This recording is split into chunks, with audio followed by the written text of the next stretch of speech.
ओम शांति।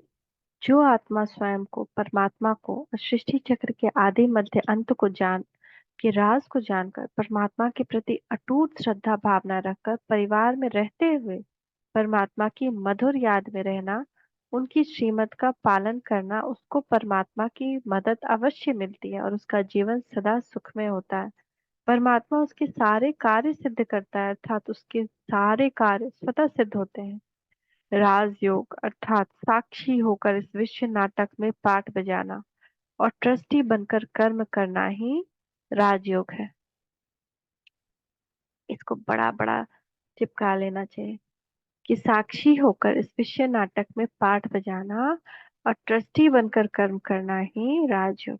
खुशी का दीपक सदैव जगा रहे, उसके लिए दो बातें ध्यान में रखनी है।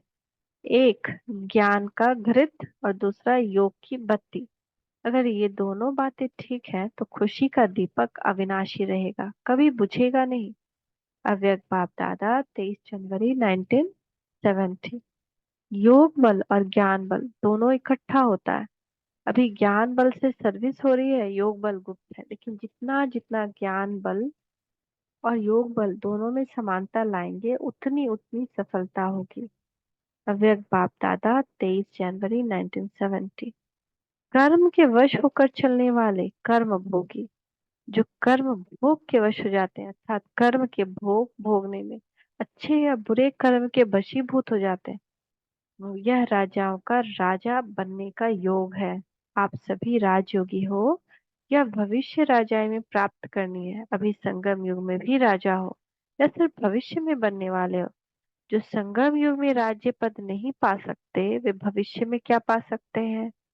अव्यक्त बाप दादा 30 जून 1973। सांख्य योग। सांख्य योग हठ योग की ही एक पद्धति है, जिसको तत्व योग भी कहा जाता है। राजयोग, हठ योग, राज ऋषि, ब्रह्म ऋषि, राजयोगी, हठ योगी का राज। इन सब शब्दों का सार दो ही शब्दों में आ जाता है, वे शब्द हैं राजयोग और हठ योग।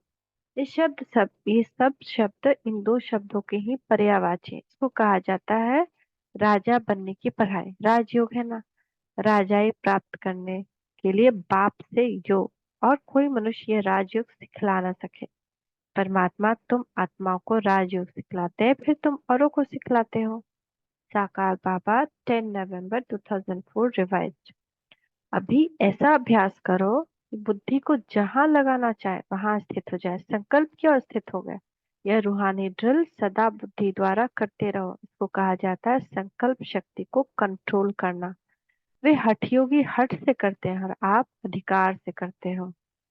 अव्यक्त बाप दादा 16 अक्टूबर 1975। जैसे मधुबन शब्द दो बातों को सिद्ध करता है, एक मधुरता को और दूसरा बेहद की वैराग्य वृत्ति को, ऐसे ही राज ऋषि शब्द है जिसका अर्थ है राज्य करने वाला, तो राज ऋषि है बेगर टू प्रिंस।